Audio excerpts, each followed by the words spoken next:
Welcome to the Pitchwerks podcast. I'm Scott McTaggart. Over the last 20 years, I've been a sales rep, a marketer, a manager, an executive, a consultant, and an advisor. This show is designed to give you access to my list of contacts so that you can learn more about how to present your ideas at work and succeed in your career. Startups and salespeople, marketers and managers from the Epicast Network in Pittsburgh. It's the Pitchwerks podcast.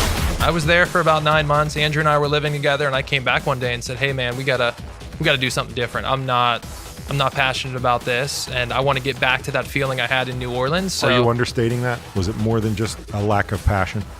Was it actually like actively you felt like maybe I hated? Yeah, I mean, I hated my job. Yeah, I got the feeling like you were going soft on that. What the hell am I doing? So. Yeah. Hey everybody, it's Scott. It's Wednesday and it's the Pitchwerks podcast. Thanks for tuning in. This week I got Adam Kunes. Have fun, do good. Throw a CO at the end of that and you're going to his website. Adam is here talking about a travel plus sort of volunteer experience kind of a product that he and his friends have cooked up. I like it a lot. One of the things that's interesting though is the way that they've kind of simplified sales and marketing. I think we're going to get into quite a bit of that today.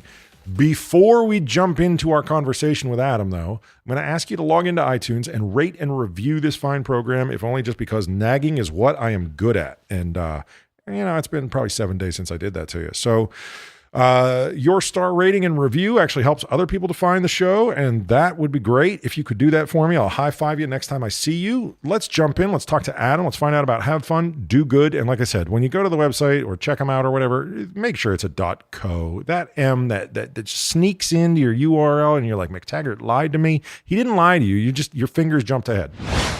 All right, jumping in with Adam Kunes. Adam, I'm going to use a word. First of all, let's find out how you're doing. Are you all right? I am well. I'm glad to find out. Thank you for asking. Apparently, I don't care enough to ask. I'm sorry about that. Have fun, do good. Do you like the word volunteering? Because it seems like a loaded word now. That is a loaded word. I'm not a big fan of voluntourism. I didn't think you would be. No. It doesn't feel like the vibe you're trying to put out there. It's more just like, let's have some fun. And oh, by the way. That's not our vibe at all. Yeah. We just like to have fun and do good, like the name says. It used to be that the ideal vacation maybe was just be waited on, like hand and foot, right? Like save up your pennies and go to a place where you can yell at people to bring you drinks. I think was sort of propped up. Maybe the 80s was the peak of that movement, right? Where it's like, pretend this is your life every day. Right. And then some of us kind of got into this vibe of more,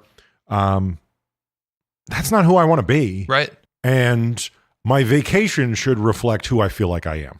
Tell me if I'm digging in the right place. No, absolutely. Yeah, that's what we're all about. It's an impactful trip and experience, and I think a lot of people are buying into that. And yeah, it works.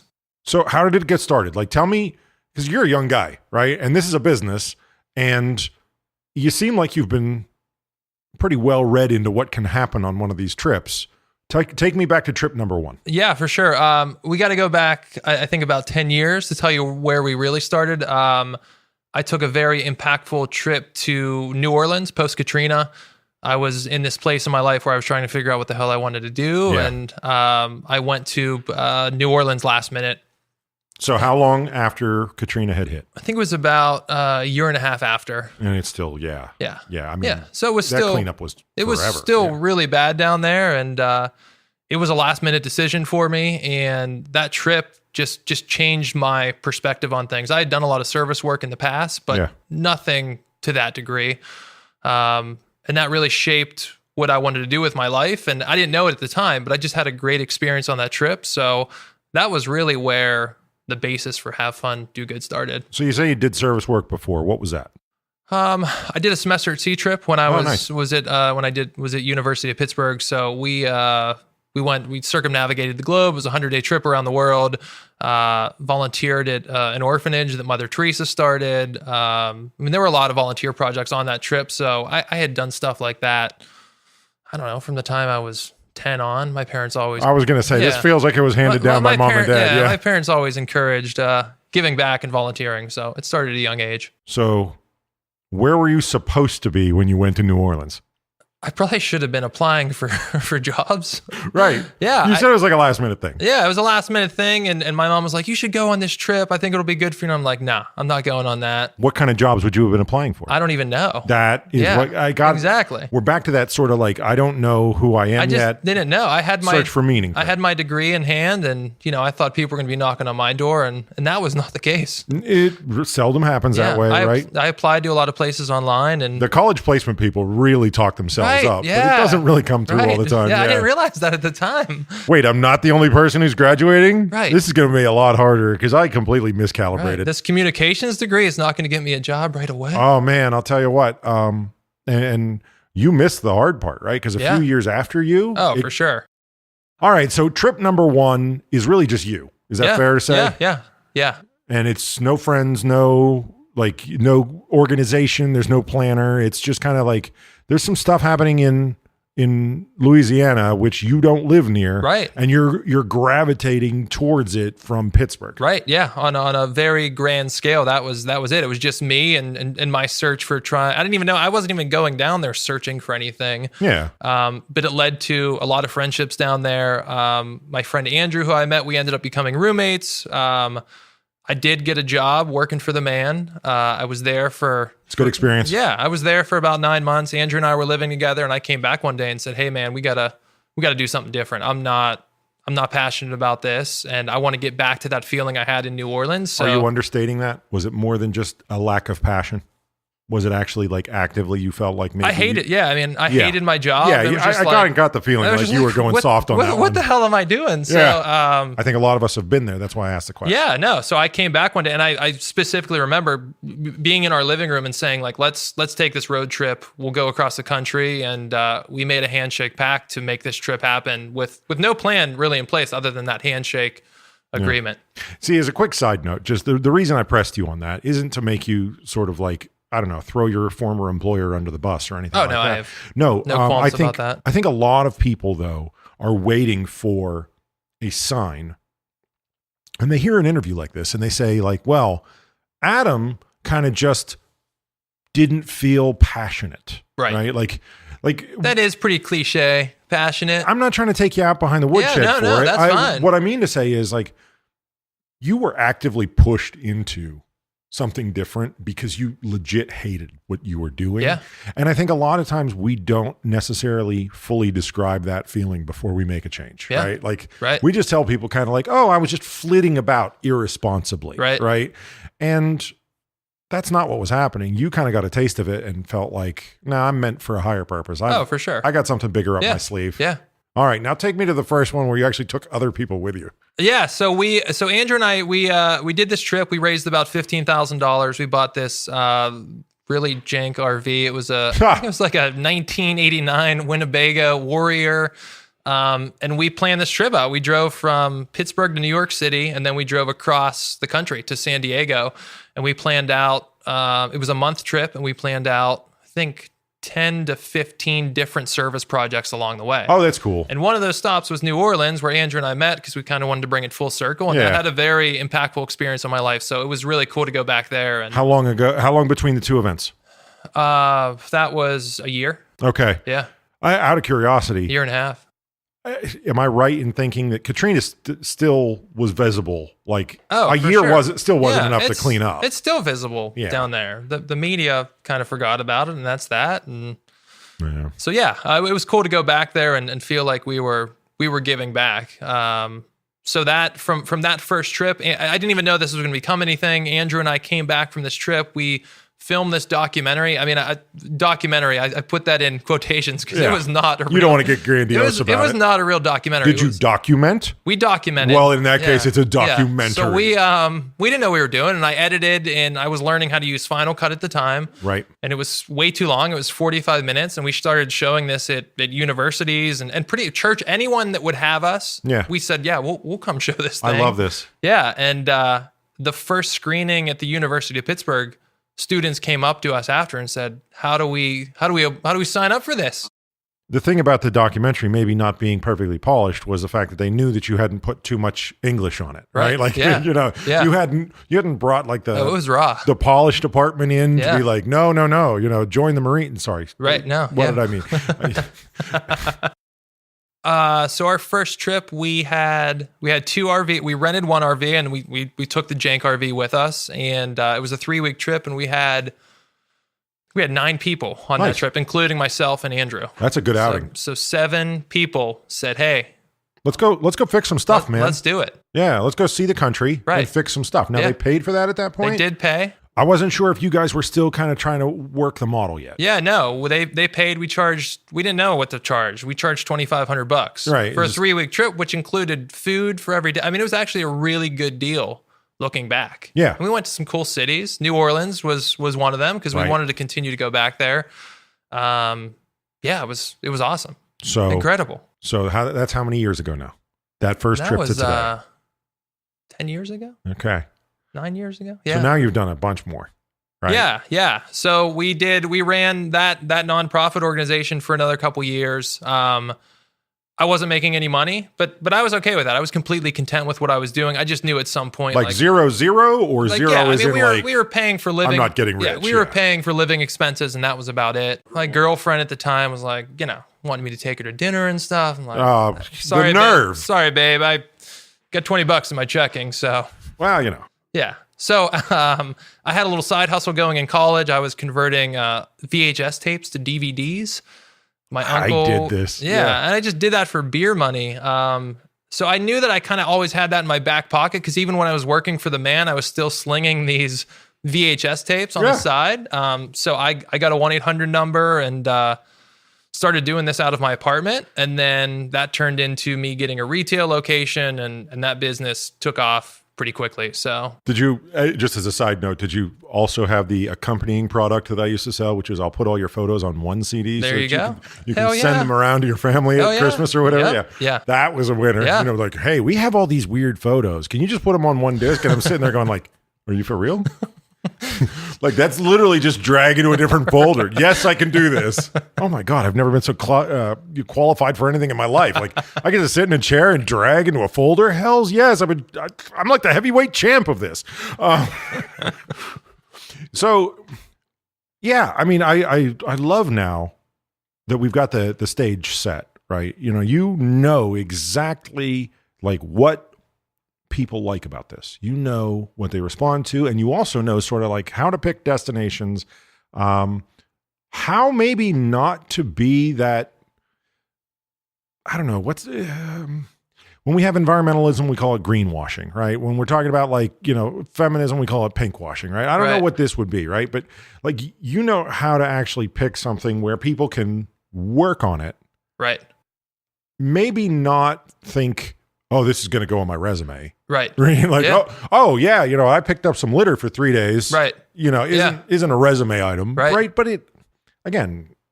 it feels good to go see the world and also feel like you made some contribution. Yeah, I think too, like I never thought that I wasn't trying to be anything other than what we were. Just a human. I had just an amazing hanging experience in New Orleans, and I thought if I could offer this to other people and they can experience, I didn't go down to New Orleans thinking I'm going to have this feeling of, I'm going to be the guy. Yeah, it's me. I'm going to be. Congratulations, I'm here. Be completely content, and I know what the hell I want to do with my life now. That wasn't the plan. Yeah. So when I had these ideas and we executed on them, I didn't think anything outside of that. It was just like, let's see what happens. But I want to talk a little bit about like how you explain it to new people now, right? Yeah. Because I mean, one of the things that you have to do whenever you've got any sort of ongoing operation that keeps that, like checking account at $20 from ever happening again, right? Is that you have to keep expanding the circle, right? Maybe not keep expanding it, but keep it expanded. You have to then explain the concept to people, and you have to do it in such a way that you're not burning a lot of time, right? Like you can't like grab people on the sidewalk outside of the studio here and just be like, hey, you want to do this? Because that's the worst possible way to do it. So how do you get the word out? Is this an internet thing? Is this a social media thing? When I say internet, I mean, is this a website play with like SEO stuff? Is it a social media first kind of an operation? How do you do that? Yeah, I mean, I think, I mean, just to go back a little bit, just so the listeners have some background, I ran that company converting outdated media. I ran that for 6 years and hit this place of discontentment once again. And I was doing fine financially. So I sold that company and always knew that I would come back to volunteering and traveling in some form or fashion. And in a very similar fashion to how I started the nonprofit, my buddy Ben and I, who I met on the nonprofit, we took a road trip to New York City. It was just a 2-day trip, and we set up some volunteer projects along the way. And that's really what sparked. We're driving home, and we said, we had fun.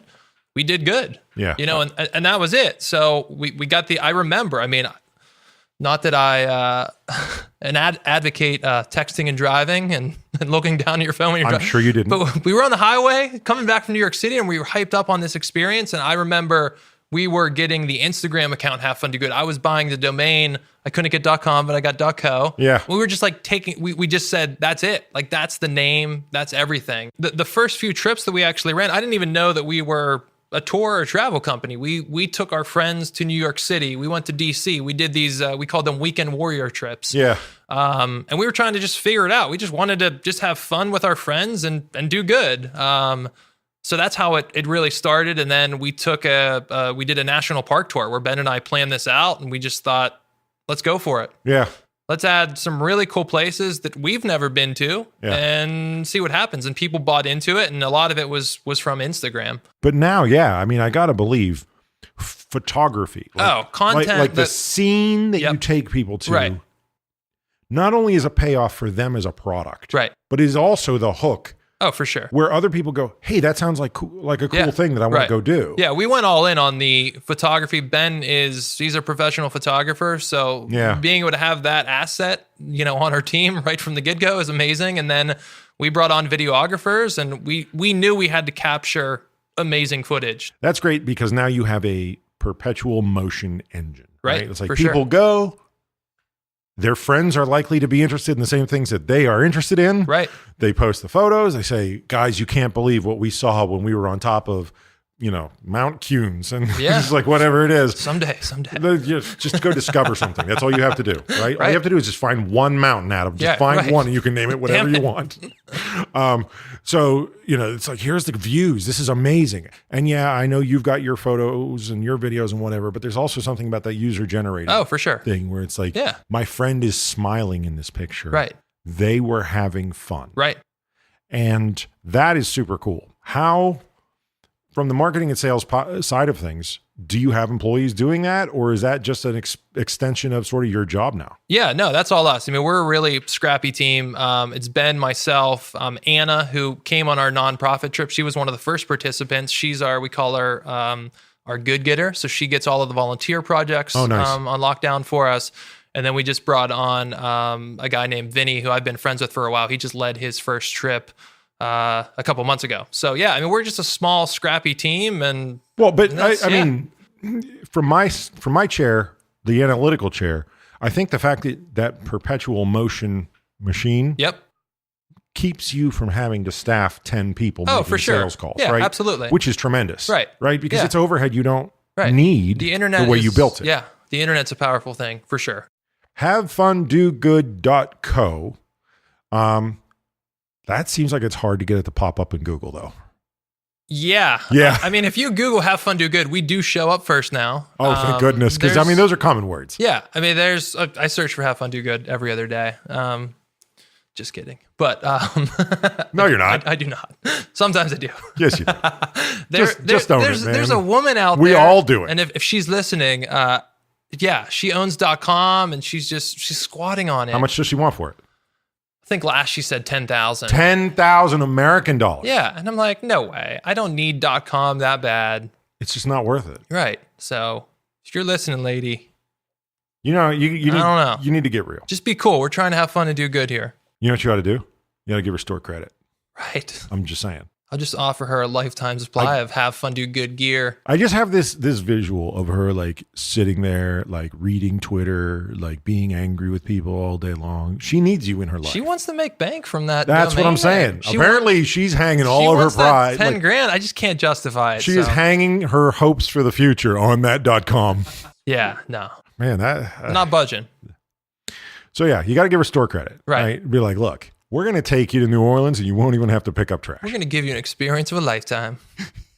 Like the volunteers, like what's the volunteer experience this time? Well, you have to carry this lady around on one of those Egyptian litters, right? Like it's like 6 people with like, they put the bars up on their shoulder and carry her around. She could be the queen for the day. I worry about SEO on like the e-commerce website first kind of plays. Mm-hmm. I think sometimes a lot of us overthink it. What's your take? I go back and forth. I think when we first started and got Have Fun Do Good, I was really worried about the SEO and even the name. Yeah, havefundogood.co. No one's searching for Have Fun Do Good. Volunteer travel, I've put a lot of time and energy into getting that ranking, but I mean, still, we're on, I think, page 2 or 3 with that. So I've really just been focusing on putting out good content. But let me jump on this then. If you got flooded, would you even be able to take it? Like, isn't there another side of this conversation, which is about diminishing returns? Yep. Like, you don't want to do 10,000 tourists. Right. No, we're in a really good place with it right now. I thought we just had to sell right away. We got to sell. We got to make money. We got to do this. That's conventional wisdom. Sell it, and we'll figure out a way to deliver it. I've changed that mentality over the last year, where it's like, let's just continue to put out these amazing experiences. I don't care if we're doing 4 trips a year. Yeah. Let's keep getting. I mean, our Google reviews. I think we got 40 to 50 5-star Google reviews. We worked really hard for those. Well, you can't buy your reputation back. Right, exactly. So I don't want to dumb it down. I don't want to dumb our experiences down, and we'll add more as we see need fit, but we're getting to a point where we're selling out our experiences pretty quickly, and that's a good trajectory to be on right now. Yeah, so I mean, we're watching the whole economy change in this way, right? Yeah. The old rules aren't changing so much as they are. It's a high wire act like it's never been now. Right. Like I said, like you don't have the same anonymity of failure, right? Like you can't just trash your reputation and hope you're going to make it up in the second year. Right. So from a scale perspective, I think what I hear you saying is we're really glad we didn't overextend and risk our reviews. Right. Yeah. But yeah. And I mean, there were times where we put trips out prematurely thinking, hey, our audience is going to buy into this and we'll be able to sell this. I mean, last year at this time, we put out a Portland trip. We were calling it a pilot experience, thinking we'll sell it for a really cheap price and we'll just get people to come on it. Just get some data about whether or not there's a market. Right. And we put this trip out. We had 2 people back out. Okay. We had 3 people sign up total. So it was going to be 5. It was going to be 5 of us. I'm like, that's cool. It could be. No problem. I feel like Ben and I, wherever we go, it's a fun time. So yeah, but also you didn't necessarily know how to sell it yet. Like you hadn't done a trip with others yet we to be able to. And we were being very transparent with, this is our first time here. We want to see what you like. Yeah. Let's just come hang out. We'll volunteer. And it was a bust. I mean, we had one girl, Molly, if you're listening, you're a saint. She came on this trip. Good job, Molly. Yeah, she saw us on Instagram, signed up, and we said, you know what, we're going to do this. Let's just do it no anyway. matter what. And we've become friends. She's run local events for us in Charlotte. That's cool. Yeah, so it's come full circle. And but yeah, we don't do that anymore. We don't do any pilot trips. I like the move. We put ourselves out there. I'll tell you why. I'm not afraid to take a gamble. You know that you sell better the second time around because the photos are more specific about what to expect. Right. The videos are more specific about what to expect. The narrative that you give isn't so generic. Right. Right. You're giving like, we're going to go to Molly's bar and, it's a famous blues destination. Right. And we're going to spend, the night with this band that's booked that night, which is, like a one night only event. Like you can tell a much more compelling story after you feel comfortable. I don't know, like you're more genuine in your description and people can somehow feel it. Right. Yeah. I think that's the best way to say it. Yeah, no, you nailed it. So what's the optimal number of people to have on a trip? Typically 12 to 15 on a trip. Yeah. You hear that clicking? That's Buzzy taking pictures. Nice. 12 to 15 people. And then I assume, like you get groups, like you'll get like somebody who says, let's all go together. Yeah, we've had on our last national park tour, we had 4 friends that came together. Right. You doing like the like bachelor party type things too, where it's like, you get maybe like a little bit of rowdiness that you got to put out? Our first national park tour, we had some rowdiness. It feels like it's a good learning experience. Yeah. Oh man, you know what? I could just totally feel, speaking of the greenwashing and the pinkwashing and the whatever, right? It's like, oh no, honey, it's not a bachelor party. We're going to go pick up trash in the national parks. But we're doing good. Did you say trashed in the national parks? Yes, I did. Yeah, that was that first trip. We did have a rowdy crew. Yeah, and I, on a lot of these trips, I have to go dad mode, which isn't always the cool thing to do. But it's not ever the cool thing to do. But also, it's your business, right? Yeah, it's your name on the line. Safety is a priority. And if you don't get invited back by that experience, by that park, by that whatever, I mean, I hope it was worth it. Right. Yeah. Where are you staying when you go? What kind of places do you like to stay? We stay in nice places. Yeah. Yeah. I mean, we're not selling to it's not a mission trip. People on a college budget that, want to sleep on couches. We're not sleeping on couches. We're staying in. It's not the hostel. Yeah. We're staying in very nice places. Yeah. The reason I ask is, it's like it's really easy to draw the wrong conclusions if we don't just ask. Right. Right. Like, well, I don't know. Do they have like a, right. Is there another jank RV? Right. No more jank Are there RV. Beds? Are there beds in the RV? I've grown up. They're thinking like, I don't know if these people are right for me. Like, am I going to say, like, I'm 41 years old, right? I'm like still right in the middle where I can kind of hang with the younger crowd. I can sometimes hang out with the older people, but they tend to feel that I'm a little too young. Yeah.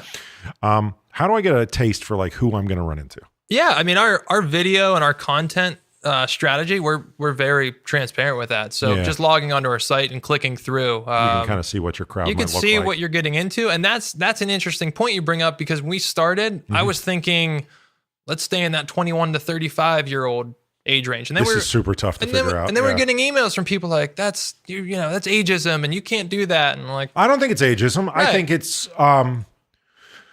and I've beaten this horse to death on this show, right? It's like every sale is about whether or not a person like me would buy, right? Like that's really what we're trying to solve. We're trying to say, like, we want certain people to hear the siren call of what we're doing because it fits into everything else they do. Right. It doesn't matter if you're watching a TV show or buying t-shirts, right? Would a person like me buy this shirt? Would a person like me watch this show? Mm-hmm. Like, that's the question that people are really wrestling with when they're trying to figure out whether or not to spend their money with you or not at all, or with somebody else, right? And the reason I ask is like, well, wouldn't it be awkward if you were the, 65-year-old couple trying to have fun and you're surrounded by a bunch of power drinking 25-year-olds, right?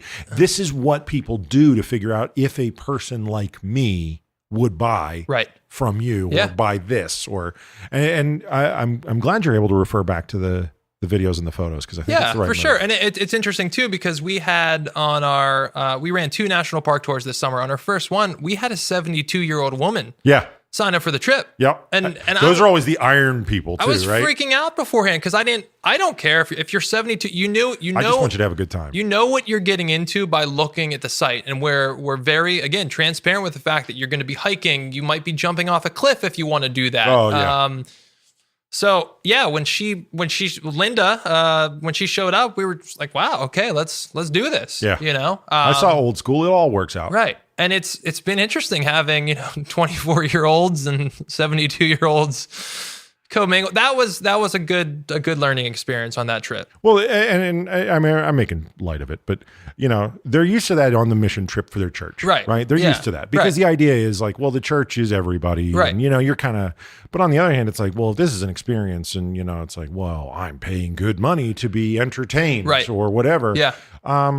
Again, you want to give them every opportunity to explore their comfort level before the transaction. Right. Absolutely. And that's totally key. Yeah. And I think what we've learned from that is we'll likely, as we continue to grow, we'll probably do a 50 plus age bracket and run experiences for that age group. But like you said, it's tough because you'll never be 100% right. You're 41 and I don't know, can you hang with a 22-year-old that's a really good hiker? I don't know. No. It's all different, but we do try to be very transparent with our videos and show people this is what you're getting into. This is what a day looks like. If you think you could hang, sign up for a trip. But man, I'll tell you what, 40 is a weird place because I can see everybody's camp. Like I'm still within visual range of everybody, right? Where it's like, I can still see where the 20-year-olds are. have no illusions that I can hang with them, but I can still remember what it was like being them. I can still see where they're at. You know what? And if I had to, right, I could totally ignore crazy juvenile behavior because honestly, I'm not so far removed from it, right? Not at all. I can see to the 60-year-olds. I'm like, that's going to be me. That dude right there with the soft shoes. Like I'm down with that, right? I get that too, right? So I do have this weird viewpoint. And one of the things that I do notice though, is that the people that are on the extremes of that spectrum, a lot of times don't want to be with the other extremes on the spectrum. Right. So like I say, I don't want to beat it to death. Yeah. It is very interesting to me that, the model that you have, you can pretty much automate all of these different things where people explore the product and they feel comfortable with it. Yep.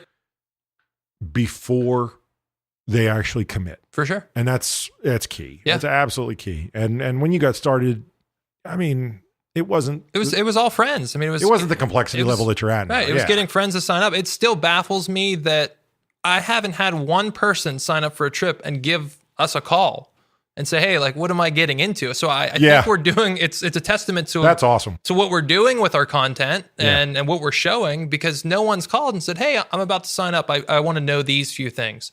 That's cool. No one does it. So if people want to check it out, we're sending them to havefundogood.co. Do not mess that part up. Right. Do not go to .com. Your fingers are going to want to put that M in. Right. Like, you don't even understand how automated that is. .co is the new .com. Sure. According to Adam Kunes. And it's Have Fun Do Good on Instagram. Correct. Facebook. Is there any place where it's not the same? I think Facebook is Have Fun and Do Good. I don't know. Don't you hate the combo breaker? Right, right. That's a killer right there. This is great. I appreciate you having me. Thanks, man. All right, that's all the time we have this week. Thank you to Adam and everybody over at Have Fun Do Good. Just a great conversation. Cool, fast moving. And yeah, we did kind of go all over the road, but hey, you know what? That's just kind of how we do things around here. Hopefully you enjoyed it and you'll check out all the photography and videos and everything they're putting out there. I think it's a really cool way just to kind of escape out there into what they're doing. Buzzy and I are going to make another one of these. We'll catch you next Wednesday. Hope to catch you there. The Pitchwerks podcast comes to you from Pittsburgh, Pennsylvania, a production of the Epicast Network and McTaggart, LLC. Engineering and production by Buzzy Torek and Nick Miller. For more information, show feedback, and ad sales, visit pitchwerks.com. PITCHWERKS.com. On social media, find and follow the show on Twitter, LinkedIn, Facebook, and Instagram using that same brand name, PITCHWERKS.